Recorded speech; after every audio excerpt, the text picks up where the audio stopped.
नमस्कार, good evening. आप सब कैसे हैं? आशा करता हूँ आप सब बहुत अच्छे होंगे और आपकी पढ़ाई भी बहुत अच्छी चल रही होगी। एक बार बहुत बहुत स्वागत है आपका अपने YouTube platform Mangalam the career गुरु पर। आज हम डिस्कस करने वाले हैं प्राचीन भारत के वो प्रश्न जो एग्ज़ाम्स में आ चुके हैं या फिर आने की पूर्णतः संभावना है। आप ये क्लियर करके चलिए कि प्रश्न आपके एग्ज़ाम में यहीं से आने वाले हैं, प्रश्न यहीं से आएगा, इसकी 100% गारंटी है। तो आप इस क्लास को बहुत अच्छे से पढ़ें, नोट डाउन करें, साथ में हाथ में कॉपी पेन कलम ये सब ले करके बैठे। जो भी मैं पढ़ा रहा हूँ उसको, जो भी आपके लिए इम्पोर्टेंट है उसे नोट डाउन अवश्य करें। और ये प्रश्न आपके लिए बहुत इंपॉर्टेंट होने वाला है। साथ ही दोस्तों मैं आपसे ये बताना चाहूँगा कि अगर आप JSSC क्रैश कोर्स ज्वाइन करना चाहते हैं तो आप हमसे आकर के जुड़ करके हमारी ऑफलाइन क्लासेस में क्रैश कोर्स कंप्लीट कर सकते हैं। ये क्रैश कोर्स का फीस मात्र रखा गया है 3,999 रुपीज़ रखा गया है। तो ये बहुत मिनिमम कॉस्ट में आपको पूरी सारे सिलेबस की तैयारी हो जाएगी, जिसमें झारखंड जो स्पेशल है वो भी इंक्लूड है, मात्र 3,999 में। क्लियर है? अब हम डिस्कस कर रहे हैं आज का हमारा जो पहला प्रश्न है वो ये है। प्रश्न ये है कि ऋग्वेद में संपत्ति का मुख्य रूप क्या था। आपसे प्रश्न पूछा जा सकता है कि ऋग्वेद में सबसे कीमती वस्तु क्या थी, ऋग्वेद में संपत्ति का मुख्य रूप क्या था। इस तरह से प्रश्न पूछा जा सकता है। ऑप्शन में दिया हुआ है सोना, गाय, भूमि, घर। तो आप जानते हैं कि ऋग्वेद में गाय को अघन्य माना जाता था। इट मीन्स जिसके पास जितना ज़्यादा गाय होती थी वो उतना ज़्यादा अमीर माना जाता था। तो इसका सही आंसर हो जाएगा गाय। क्लियर है? इससे रिलेटेड कुछ तथ्य देखते हैं। ऋग्वैदिक लोगों की संपत्ति का मुख्य रूप गाय थी। ऋग्वैदिक काल के अधिकांश युद्ध गायों की खातिर लड़े गए हैं। तो बहुत ही बड़ी बात है कि उस टाइम में जितने भी युद्ध लड़े जाते थे उसमें अधिकांशतः युद्ध इन गायों की वजह से ही लड़े जाते थे। युद्ध को ऋग्वेद में गविष्टि कहा जाता था। बहुत इंपॉर्टेंट है। तो वो सारे प्रश्न जो यहाँ से पूछे जा सकते हैं उसको हमने एक्सप्लेनेशन के तौर पे कवर कर लिया है। तो ऋग्वेद में गविष्टि, युद्ध को गविष्टि कहा जाता था। गविष्टि का अर्थ गाय की खोज करना होता था। गायों को पुजारियों को उपहार के रूप में दिया जाता था। क्लियर है? ऋग्वैदिक आर्यों ने युद्ध में मेल और हेलमेट की लागत भी प्रयोग की इस्तेमाल किया गया है, जबकि सिंधु घाटी सभ्यता के लोगों ने उन्हें इस्तेमाल करने का कोई भी सबूत नहीं छोड़ा है। मतलब सिंधु सभ्यता में इसका कोई साक्ष्य नहीं मिला है और आपको ऋग्वैदिक में इसका साक्ष्य है। ऋग्वैदिक आर्यों के दौरान प्रयुक्त तलवारों, तीरों, धनुषों का भी प्रमाण मिलता है। ऋग्वैदिक आर्यों ने घोड़ों को पालतू बनाया था। तो आपसे प्रश्न पूछा जा सकता है कि ऋग्वैदिक में किस जानवर को पालतू बनाया गया था। तो घोड़ा का इस्तेमाल किया जाता था युद्ध के लिए। आप ये भी जानते हैं कि इसमें यहाँ पे एक अश्वमेध यज्ञ का भी बहुत सारा जिक्र किया जाएगा, जिसमें ये माना जाता था कि एक राजा होता था जो घोड़े को छोड़ देता था। वो जहाँ तक जाता था दौड़ करके वो सारा क्षेत्र उस राजा का हो जाता था। साथ ही अगर जो दूसरा कोई राजा उस घोड़े को पकड़ता था तो दोनों राजाओं के बीच में युद्ध होता था। क्लियर है? तो अश्वमेध यज्ञ क्या होता था, आई होप कि आप समझ गए होंगे। ठीक है? देखिए, जबकि सिंधु घाटी के लोगों को इस जानवर के बारे में पता होने का कोई सबूत नहीं है। घोड़े के बारे में जानकारी ऋग्वैदिक लोगों को पता था, लेकिन सिंधु घाटी सभ्यता के लोगों के बारे में इसकी जानकारी कोई भी नहीं थी। ऋग्वैदिक आर्य लोग सोना, चांदी, तांबा, लोहा जानते थे, जबकि सिंधु घाटी के लोग सोना, तांबा, कांस्य जानते थे, लेकिन वे लोहे को नहीं जानते थे। लोहे का प्रयोग करना सिंधु घाटी सभ्यता में नहीं है। लोहे का साक्ष्य सिंधु घाटी सभ्यता में कहीं भी नहीं मिला है। तो आपसे प्रश्न इस प्रकार भी पूछा जा सकता है कि निम्नलिखित में से सिंधु घाटी सभ्यता में कौन से साक्ष्य नहीं मिले हैं। तो सही आंसर हो जाएगा आपका लोहा। क्लियर है? प्राचीन भारत में कितने महाजनपद थे? प्राचीन भारत में कितने महाजनपद थे? हमारा नेक्स्ट प्रश्न है कि प्राचीन भारत में कितने टोटल महाजनपद थे। तो देखिए, प्रश्न ऑप्शन है 20, 16, 18, 10। तो हम जानते हैं कि महाजनपद में टोटल कितने महाजनपद थे, 16 महाजनपद थे। इसके बारे में थोड़ा सा हम विस्तार से देख लेते हैं। भगवान गौतम बुद्ध के जीवन काल के दौरान 16 महाजनपद 7वीं और 6ठी शताब्दी ईसा पूर्व में अस्तित्व में था। महाजनपद 6ठी शताब्दी ईसा पूर्व वैदिक भारत के प्रमुख राज्य थे। ये कौन कौन से हैं? काशी है, कौशल है, यंग है, मगध है, वजी है, मल्ल है, चेदी है, वत्स है, कुरु है, पंचाल है, मत्स्य, शूरसेन है, असक्का है, अवंती है, गंधार है, कंबोज है। बुद्ध का जन्म हम जानते हैं कि 563 ईसा पूर्व में हुआ था। बुद्ध का जन्म नेपाल के कपिलवस्तु के पास लुम्बिनी में हुआ था। यहीं से हम थोड़ा डिस्कस कर लेते हैं कि अगर आपसे पूछे कि कितनी संगति हुई थी, तो हम जानते हैं कि बौद्ध धर्म में 4 संगति का जिक्र है, जिसे हम ट्रिक के माध्यम से याद कर सकते हैं। रावा, पाका। R4 राजगीर, जो पहली संगति हुई थी वो राजगीर में हुआ था। दूसरी संगति जो हुई थी वैशाली में हुई थी, वैशाली।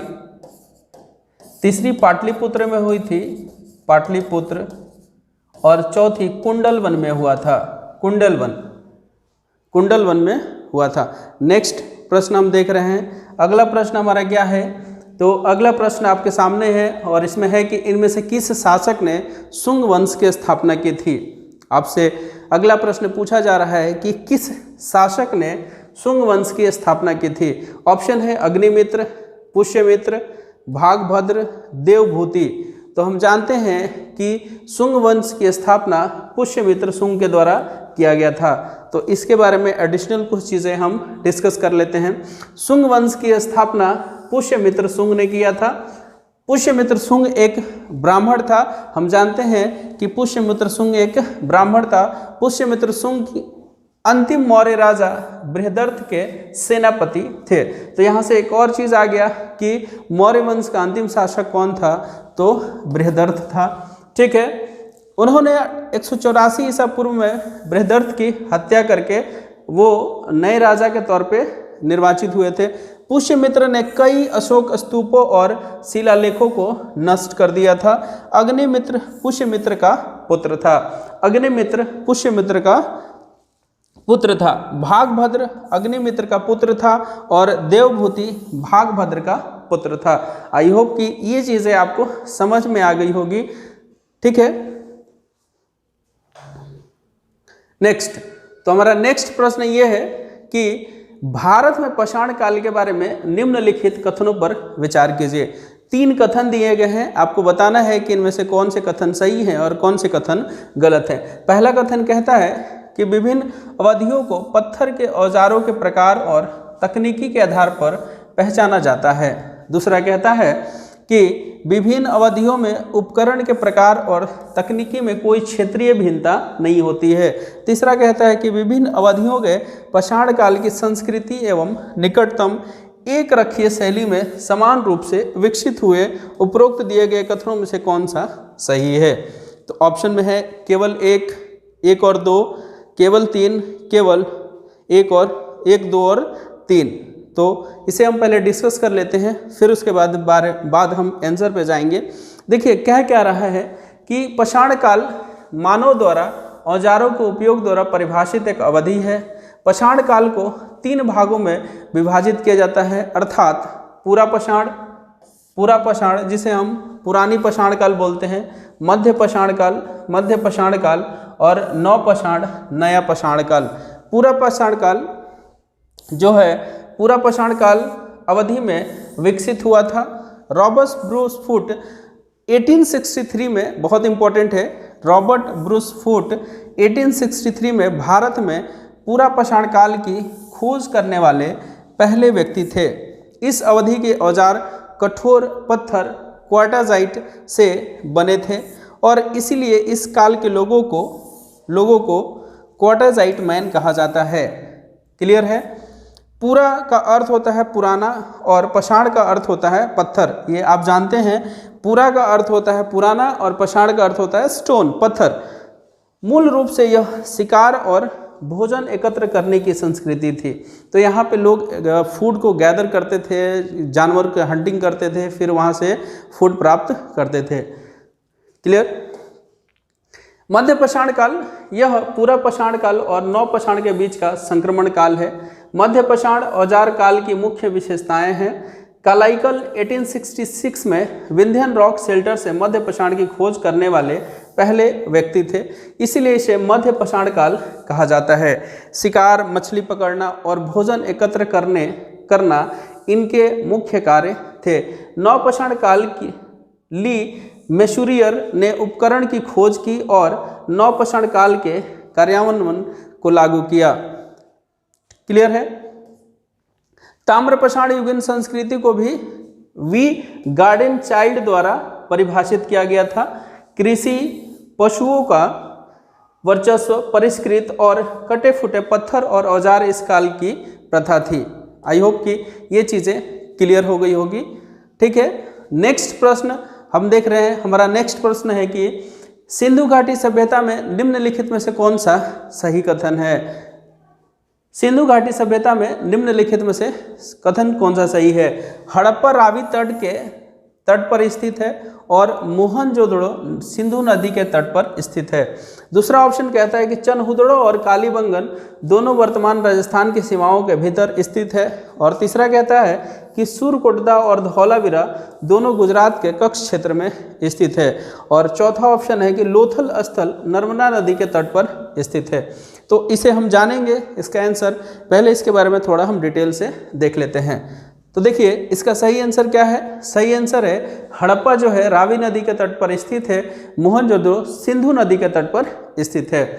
हड़प्पा और मोहनजोदड़ो के बारे में कुछ जानकारी हम देख लेते हैं। हड़प्पा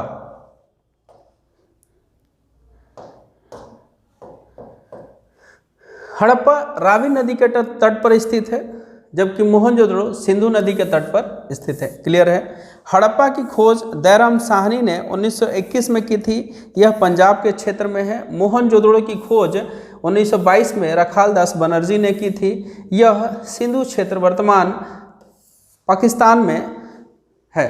क्लियर है। नेक्स्ट, दोनों स्थल कांस्य युग के अंतर्गत आते हैं, जिसे सिंधी घाटी सभ्यता 26 से लेकर के 1900 ईसा पूर्व के रूप में जाना जाता है। क्लियर है। दोनों स्थल कांस्य युग के अंतर्गत आते हैं, जिसे सिंधी घाटी, ठीक है, क्लियर है, सेम वही है। और साथ ही देखा गया है कि मोहनजोदड़ो को खंडहरों को 1980 में यूनेस्को द्वारा विश्व विरासत स्थल के रूप में नामित किया गया है। आप मुझे ये बताइए कि यूनेस्को की स्थापना कब हुई थी, और साथ ही आप मुझे ये भी बताएंगे कि यूनेस्को की स्थापना किस लिए किया गया था। यूनेस्को किसका संरक्षण करता है, आप मुझे कमेंट में इसे बताएं। हड़प्पा वासियों ने धातु, टेराकोटा और पत्थर जैसी सामग्री से मुहरे, मिट्टी के बर्तन और मूर्तियों और गहने बनाए, जबकि इसे IVC इंडस वैली सिविलाइजेशन के माउंट ऑफ डेड साइटों के रूप में जाना जाता है। तो आपसे प्रश्न पूछा जा सकता है कि निम्नलिखित में से माउंट ऑफ डेड किसे कहा जाता है, तो आप बताएंगे कि मोहनजोदड़ो को कहा जाता है। ये IVC के 2 बड़े शहर हैं, जिनमें 100 से अधिक गांव और कस्बे शामिल हैं। क्लियर है। सिंधु घाटी सभ्यता स्पष्ट रूप से उपजाऊ कृषि की मेसोपोटामियम तकनीकी का उपयोग करते हुए पड़ोसियों को गांव से विकसित हुई है, जो उपजाऊ सिंधु नदी की मदद से लाभ उठाने के लिए पर्याप्त कौशल के साथ सिंचित कृषि थी। क्लियर है। मोहनजोदड़ो में वास्तुकला के विस्तार का कोई जीवित प्रमाण नहीं मिलता है, अच्छी तरह से विघटित हो चुके टिम्बर वर्क तक ही सीमित है। सभ्यता को साक्षर के रूप में जाना जाता है। इसकी लिपि 250 से लेकर के 500 वर्णों के साथ द्रविड़ भाषा में अंश और अस्थायी रूप से विखंडित रही है। इस शहर के अलंकारिक कला का सबसे उल्लेखनीय काम एक है युवा बी डांसिंग गर्ल। तो एक नर्तकी मिला है डांसिंग गर्ल, प्रसिद्ध बी रॉन्ज, और जो कि कई प्रकार की बाजुओं के लिए पहना जाता है। तो ये 2 प्रकार के जो हैं बहुत इंपॉर्टेंट यहाँ से साक्ष्य मिले हैं। इस साइट में कई छोटी छोटी मुहरें जो आमतौर पर स्टीटाइट तालक एक रूप में बनी होती हैं, जो गुणवत्ता में अद्वितीय चित्रण और विस्तृत प्रकार के जानवरों की तरह विशिष्ट होती हैं, जैसे कि आर हिनोकॉर्स और एंटीलोपस, असली जैसे हाथी और बाघ है। क्लियर है। पत्थर की मूर्तिकला भी दुर्लभ है, यहीं से मिला है। कुछ अंशों में हालांकि कम माथे के साथ एक दाढ़ी वाले आदमी के सक्षम सिर और कंधे शामिल हैं। संकुचित और कुछ हद तक चमकती हुई आंखें, ब्रो के चारों ओर एक पट्टिका और बाएं कंधे के पार एक लबादा जो पहले लाल पेस्ट से भरी हुई टॉफ़ी के साथ राहत में खुदी हुई थी। तो ये इतने सारे चीज़ें इन दो स्थलों से मिला है और सिंधु घाटी सभ्यता में ये दो स्थल बहुत महत्वपूर्ण है। क्लियर है। नेक्स्ट, निम्न में से कौन सा ब्राह्मण यजुर्वेद से जुड़ा है? नेक्स्ट प्रश्न आपका है कि निम्न में से कौन सा ब्राह्मण यजुर्वेद से जुड़ा हुआ है? ऑप्शन है ऐत्रेय ब्राह्मण, कौशिकी ब्राह्मण, गोपत ब्राह्मण, शतपथ ब्राह्मण। क्लियर है। तो इसका आंसर क्या हो जाएगा? शतपथ ब्राह्मण। इसका आंसर हो जाएगा शतपथ ब्राह्मण। क्लियर है। देखिए, इसका आंसर हो जाएगा आपका शतपथ ब्राह्मण। इसके बारे में थोड़ा सा हम डिटेल में देख लेते हैं। ब्राह्मण गद्य ग्रंथ है जो वेदों में भजन की व्याख्या करते हैं। क्लियर है। और इनकी उत्पत्ति से संबंधित कहानियां भी देते हैं। प्रत्येक वेद का ब्राह्मण का अपना समूह है। क्लियर है। शतपथ ब्राह्मण यजुर्वेद से जुड़ा है। शतपथ ब्राह्मण किससे जुड़ा हुआ है? यजुर्वेद से। प्रश्न पूछा जा सकता है, आप याद रखेंगे शतपथ ब्राह्मण जो है वो यजुर्वेद से जुड़ा हुआ है। क्लियर है। ऐत्रेय ब्राह्मण और कौशिकी ब्राह्मण ऋग्वेद से जुड़े हैं। बहुत इंपॉर्टेंट है, आप इसे भी याद रखेंगे। जो शतपथ ब्राह्मण है यजुर्वेद से जुड़ा है, ऐत्रेय ब्राह्मण और कौशिकी ब्राह्मण ऋग्वेद से जुड़ा हुआ है, और गोपत जो ब्राह्मण है वो अथर्ववेद से जुड़ा हुआ है। क्लियर है। यजुर्वेद संस्कृति के मंत्रों और छंदों का एक प्राचीन संग्रह है जिसका उपयोग हिंदू पूजा और अनुष्ठानों में किया जाता है। यह नाम संस्कृत की जड़ों से लिया जाता है। यजुज जिसका अर्थ है पूजा या त्याग, और वेद जिसका अर्थ है ज्ञान। आई होप कि यहाँ तक चीज़ें आपको क्लियर हो रही होगी। यजुर्वेद को कभी कभी ज्ञान के बलिदान के रूप में भी अनुवादित किया जाता है। क्लियर है। नेक्स्ट प्रश्न आपके सामने ये है। प्रश्न है कि श्वेतांबर और दिगंबर किस समुदाय के दो संप्रदाय हैं? किस समुदाय के दो संप्रदाय हैं? क्लियर है। पारसी, बौद्ध, मराठा या जैन? तो हम जानते हैं कि ये दो ऐसे दिगंबर और श्वेतांबर ऐसे हैं कि ये जैन धर्म से संबंधित है। आई होप कि ये चीज़ें आपको क्लियर हो रही होगी। ठीक है। श्वेतांबर और दिगंबर जैन समुदाय के दो संप्रदाय हैं। श्वेतांबर जैन सफ़ेद पहनने वाले होते हैं और ये जैन धर्म के दो महत्वपूर्ण संप्रदायों में से एक है। दिगंबर के विपरीत श्वेतांबर मोक्ष प्राप्त करने के लिए कपड़े का त्याग पर विश्वास नहीं करता है। तो ये कहता है कि आप मोक्ष की प्राप्ति कर सकते हैं और मोक्ष प्राप्ति के लिए आपको कपड़े को त्याग नहीं करना है। हम जानते हैं कि जैन धर्म में दो महत्वपूर्ण संप्रदाय हुए, जो एक हुआ श्वेतांबर और दूसरा हो गया दिगंबर। श्वेतांबर वे थे जो सफ़ेद कपड़े धारण करते थे, और दिगंबर वे थे जो कपड़े धारण नहीं करते थे, वो नेक्ड रहते थे, नंगे रहते थे। वे यह भी मानते हैं कि कोई भी महिलाओं सहित मुक्ति प्राप्त कर सकता है। साथ ही श्वेतांबर ये भी कहते हैं कि अगर कोई महिला है या फिर कोई भी है जो मुक्ति प्राप्त करना चाहता है वो मुक्ति प्राप्त कर सकता है। दिगंबर जैन वे हैं जिनके लिए अंतरिक्ष वस्त्र है और कुछ भी नहीं पहनते। ठीक है। वो मानते हैं कि कपड़ा क्या है, एक स्पेस है, इसीलिए वो कपड़े का धारण नहीं करते हैं। क्लियर है। दिगंबर जैन तीर्थंकर सर्वज्ञ प्राणियों और सिद्ध मुक्त आत्माओं से पूरी तरह से नग्न मूर्तियों की पूजा करते हैं। तीर्थंकर का प्रतिनिधित्व या तो योग मुद्रा में बैठकर किया जाता है या कयोत्सर मुद्रा में खड़े होकर के। उनका मानना है कि मुक्ति केवल पुरुष शरीर के माध्यम से प्राप्त किया जा सकता है और भ्रम की दुनिया को, बंधन को तोड़ने के लिए नग्नता आवश्यक है। मतलब डिफरेंसेस क्या है, तो श्वेतांबर बहुत ज़्यादा फ्लैक्सिबल हैं और दिगंबर थोड़ा सा रिजिड हैं। ठीक है, श्वेतांबर कहते हैं कि अगर कोई भी मनुष्य चाहता है, चाहे वो महिला हो चाहे कोई भी, अगर वो चाहता है मोक्ष प्राप्ति करना तो मोक्ष की प्राप्ति कर सकता है, लेकिन दिगंबर ऐसा नहीं मानते हैं। दिगंबर ऐसा मानते हैं कि मोक्ष की प्राप्ति केवल पुरुष के शरीर के माध्यम से ही किया जा सकता है। क्लियर है। नेक्स्ट, जैन समुदाय में 24 तीर्थंकर हुए। हम जानते हैं कि जैन धर्म में टोटल 24 तीर्थंकर हुए, जिन्होंने जन्म और मृत्यु के मायावी संसार और चक्रों पर विजय प्राप्त की और जो दूसरों को मोक्ष की ओर ले गए। ऋषभनाथ पहले जैन तीर्थंकर और जैन धर्म के संस्थापक माने जाते हैं। ठीक है। महावीर अंतिम और 24वें जैन तीर्थंकर थे। जैन धर्म के पांच मुख्य व्रत कौन से हैं? अहिंसा, सत्य, अस्तेय, चोरी न करना, ब्रह्मचर्य या शुद्धता, यौन निरंतरता और अपरिग्रह। ठीक है, अनाशक्ति। तो आप जानते हैं कि जो जैन धर्म के संस्थापक हैं उन्हें ऋषभदेव के नाम से जाना जाता है। ऋषभदेव और महावीर स्वामी 24वें जैन तीर्थंकर थे, ये भी हम जानते हैं। क्लियर है। नेक्स्ट प्रश्न हमारे सामने ये है, प्रश्न है कि मौर्य वंश के अंतिम शासक निम्नलिखित में से कौन था? तो आप अगर आपने हमारी क्लास देखी होगी तो हमने इसे पहले ही डिस्कस कर लिया है कि मौर्य वंश के अंतिम शासक निम्नलिखित में से कौन है। आपके सामने ऑप्शन है अशोक, चंद्रगुप्त, बृहदर्थ, इनमें से कोई नहीं। तो हम जानते हैं कि मौर्य वंश के अंतिम शासक कौन है? बृहदर्थ हैं। क्लियर है। देखिए, बृहदर्थ मौर्य वंश के अंतिम शासक हैं। जो बृहदर्थ थे वही मौर्य वंश के अंतिम शासक हैं। चंद्रगुप्त मौर्य वंश के संस्थापक, उसने चाणक्य, कौटिल्य की मदद से नंद डायनेस्टी, जो नंद डायनेस्टी है जिसके राजा थे नंद डायनेस्टी, धनानंद को हराया था। अशोक बिंदुसार का पुत्र था।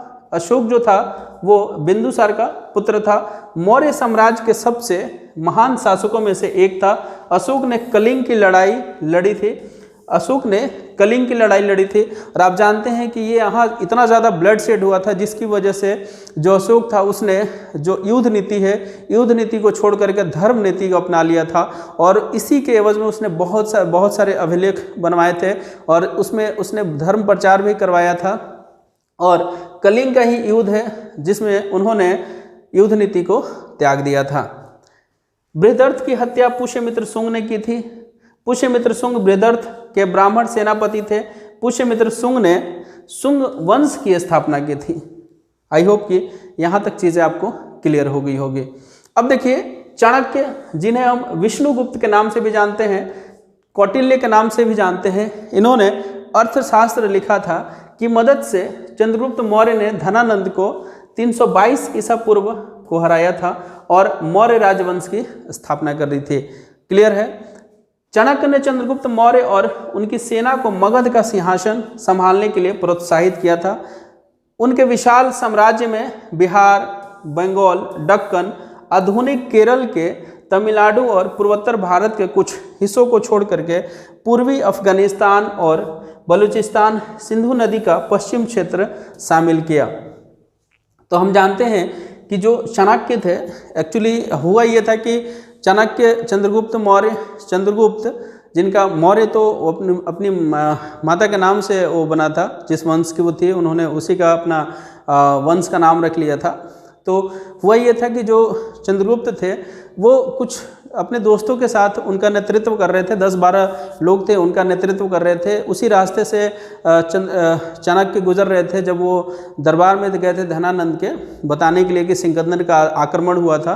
तो जो धनानंद था अपमानित करके दरबार से बाहर निकाल दिया था। तभी उन्होंने निर्णय कर लिया था कि धनानंद को हटा करके किसी योग्य शासक को शासन पर राजगद्दी पर बैठाया जाएगा।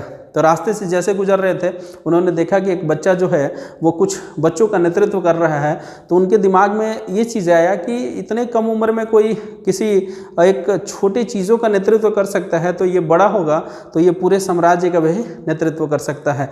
तब जाकर के चाणक्य जो हैं उनके पास जाते हैं, चंद्रगुप्त मौर्य के पास, और बोलते हैं कि राजा बनना चाहोगे क्या?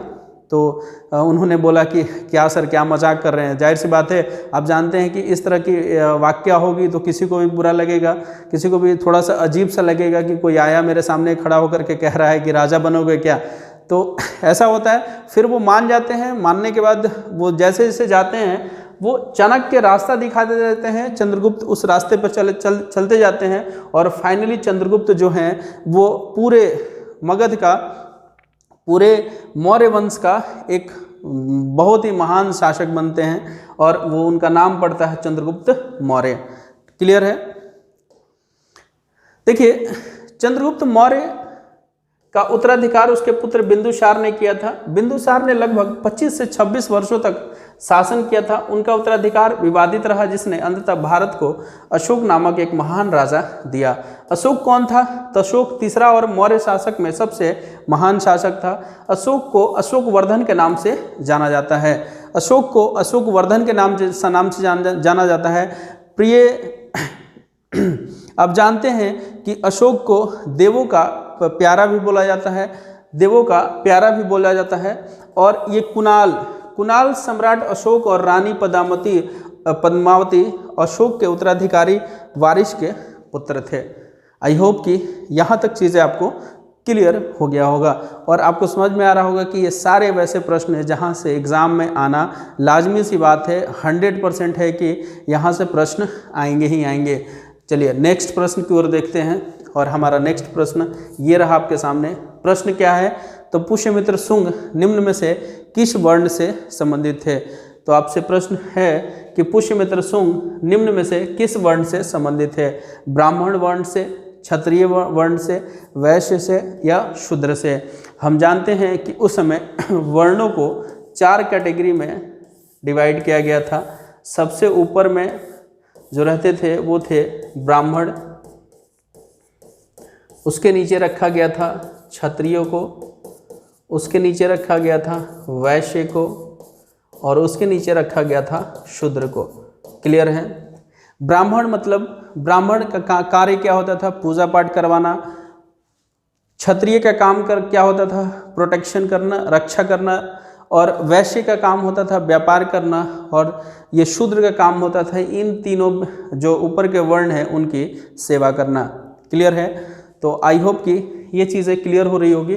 तो प्रश्न की ओर आते हैं। प्रश्न कह रहा है कि पुष्यमित्र शुंग निम्न में से किस वर्ण से संबंधित था? तो इसका सही आंसर हो जाएगा ब्राह्मण। पुष्यमित्र शुंग ब्राह्मण वर्ण के थे।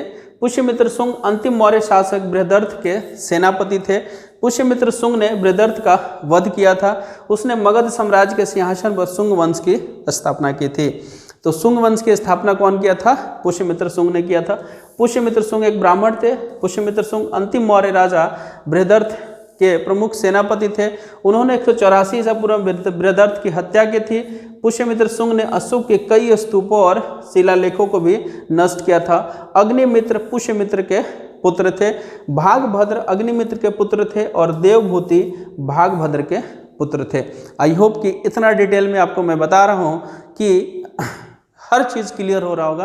तो आपको सिर्फ इतना करना है कि हमारे चैनल को सब्सक्राइब कीजिए, अपने दोस्तों के साथ शेयर कीजिए, और हम वादा करते हैं कि आपका जो JSSC का एग्ज़ाम है वो जो GS का पोर्शन है वो पूरी तरह से कंप्लीट करवा दिया जाएगा। हम आपको सब्जेक्ट वाइज, सब्जेक्टिव और ऑब्जेक्टिव दोनों तरीके से बता रहा हूँ मैं। तो आपको सिर्फ इतना करना है कि हमारा सहयोग करना है। आप अपने दोस्तों तक इसे शेयर कीजिए। अभी तक आपने अगर हमारी वीडियो को सब्सक्राइब नहीं किया है तो भी आप कर लीजिए, क्योंकि अब आपको आशा हो रहा होगा कि आपकी तैयारी अब मजबूत हो सकती है। चलिए नेक्स्ट प्रश्न हम अपना देखते हैं। प्रश्न क्या कहता है कि वंश के शासनकाल को भारतीय सभ्यता के स्वर्ण युग के रूप में वर्णित किया गया है। ऑप्शन है पुरस, हर्ष, बुध, गुप्त। क्लियर है? तो इसका सही आंसर हो जाएगा गुप्त। देखिए, गुप्त वंश के शासनकाल को भारतीय सभ्यता के स्वर्ण युग के रूप में वर्णित किया गया है। और इसमें की पॉइंट्स क्या हो सकता है? प्राचीन भारत में गुप्त राजवंश ने 543 ईस्वी के तीसरी शताब्दी लगभग के मध्य में शासन किया। गुप्त वंश काल को प्राचीन भारत का शास्त्रीय युग या स्वर्ण युग कहा जाता है। श्रीगुप्त गुप्त वंश के संस्थापक हैं। श्रीगुप्त जो हैं वो गुप्त वंश के संस्थापक हैं। श्रीगुप्त के बाद उसका पुत्र घटोत्कच और उसके बाद उसका पुत्र चंद्रगुप्त आया। दोनों ने महाराजा की उपाधि धारण की। तो आई होप कि आपको ये चीज़ें क्लियर हो गई होगी और आशा करता हूँ कि हमारी वीडियो आपको अच्छी लग रही होगी और आपके एग्ज़ाम में ये बहुत सहयोग कर रहा होगा। और भी हम चीज़ें जो गुप्त वंश से रिलेटेड है वो हम देख लेते हैं।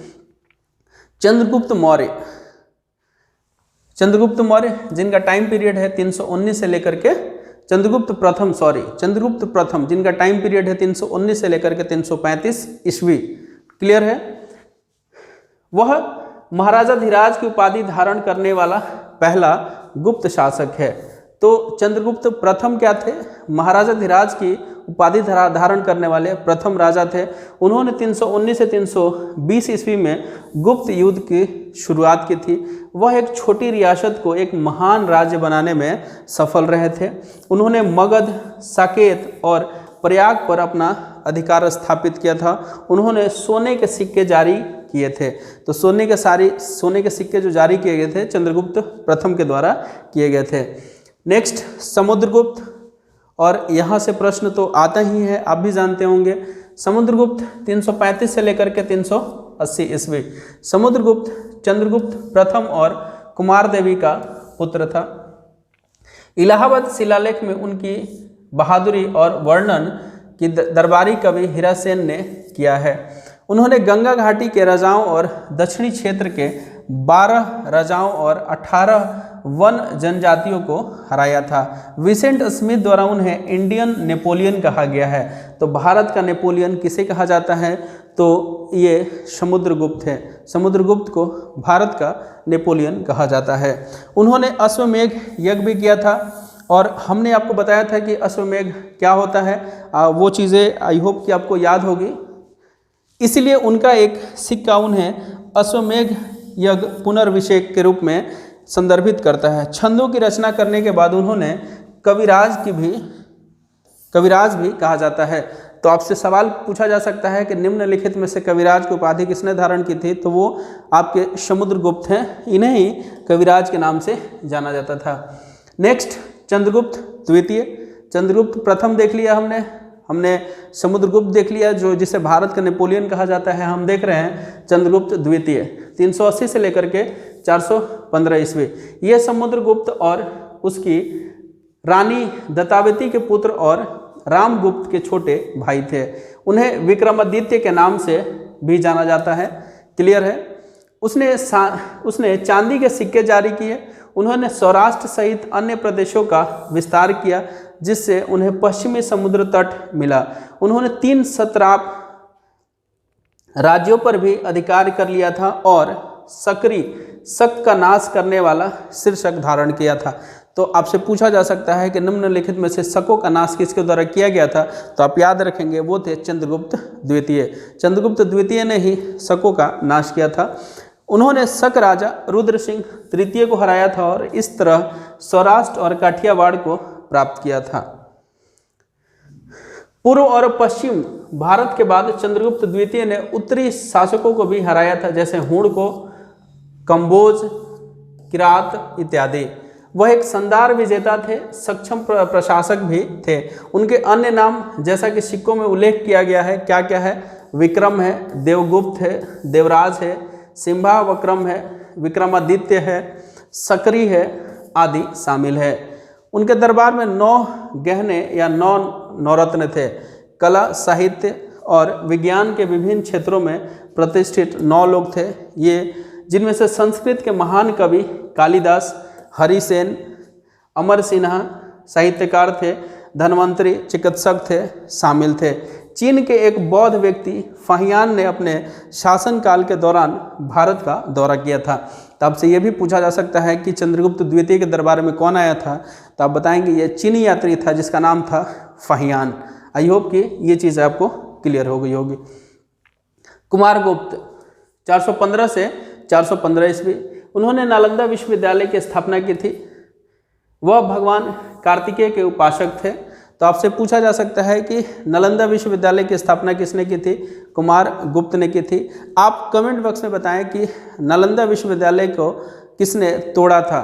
ठीक है, मतलब नालंदा विश्वविद्यालय को डिस्ट्रॉय विनाश किसने किया था, बनाया गया था कुमारगुप्त के द्वारा। आपको बताना है किसने तोड़ा था। स्कंदगुप्त 415 से लेकर के 467। स्कंदगुप्त वंश का अंतिम महान शासक था। क्लियर है। तो गुप्त वंश का सबसे अंतिम महान शासक कौन था, स्कंदगुप्त था। उन्होंने 2 बार क्रूर हुण हमलों को दोहराया था। क्लियर है। हुणों के लगातार हमले ने गुप्त अर्थव्यवस्था को कमजोर कर दिया था और स्कंदगुप्त की मृत्यु के बाद ही साम्राज्य का पतन शुरू हो गया था। तो आपसे प्रश्न में यह भी पूछा जा सकता है कि किनके काल में 2 बार लगातार हुणों का आक्रमण हुआ था, तो वो थे आपके स्कंदगुप्त। इन्हीं के काल में हुणों का आक्रमण हुआ था, जिसकी वजह से गुप्त शासक धीरे धीरे कमजोर होता चला गया। ये थे आज के हमारे वो महत्वपूर्ण प्रश्न जहां से आपके एग्जाम में प्रश्न सीधे तौर पे पूछा जा सकता है। और ये वैसा है कि आप ऐसा मान के चलिए कि यहाँ से प्रश्न वैसे रहते हैं कि एकदम 2 कॉपी यहाँ से प्रश्न उठा करके आपको दिया जा सकता है। क्लियर है। आई होप कि ये सेशन आपको बहुत अच्छा लगा होगा। आपको अच्छा लगा हो तो आपको सिर्फ क्या करना है, 1 सेकेंड में सब्सक्राइब पर क्लिक करना है और हमारे जो हमारा चैनल है उसके आप शेयर कीजिए अपने दोस्तों के साथ। अच्छा लगे तो नीचे कमेंट में लिख करके लिखिए कि हमें इसका पार्ट 2 भी चाहिए। धन्यवाद।